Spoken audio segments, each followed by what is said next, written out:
देश और दुनिया की हर खबर से जुड़े रहने के लिए सब्सक्राइब करें हमारा चैनल और दबाएं ये बेल आइकॉन ताकि हर लेटेस्ट अपडेट आप तक पहुंच सके सबसे पहले। भारतीय जनता पार्टी की लोकसभा चुनावों की पहली सूची आने के साथ ही इस पार्टी में एक युग का अवसान हो गया। पार्टी ने उन लालकृष्ण आडवाणी को गांधीनगर से टिकट नहीं दिया जहां से वे आधा दर्जन बार लोकसभा के लिए निर्वाचित हो चुके हैं।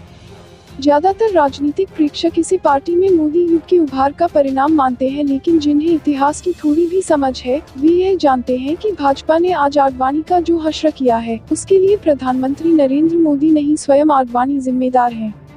लालकृष्ण आडवाणी ने अपने मौजूदा हश्र का बीज करीब 1.5 दशक पहले स्वयं बोया था।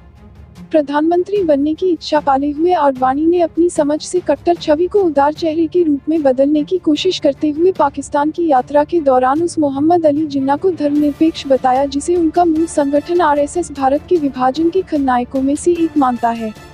आरएसएस विचारधारा जिन्ना से इतनी नफरत करती है कि अगर सपने में भी उसका नाम दिख जाए तो वह लाठियां भांजने लगती है।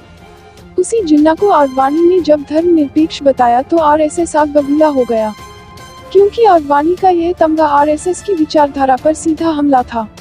आडवाणी की इस कोशिश का नतीजा वही निकला जिसकी उदार राजनीति को आशंका थी। भारत पहुंचते ही आडवाणी पर आरएसएस के हमले शुरू हो गए और 2005 की चेन्नई कार्यकारिणी बैठक में उनसे इस्तीफा मांग लिया गया।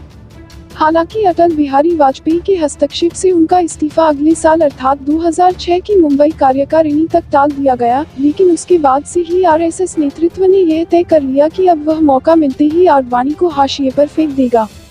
आरएसएस को यह मौका 2012-13 में मिला जब पार्टी में आडवाणी के पट शिष्य नरेंद्र मोदी का उभार हो चुका था।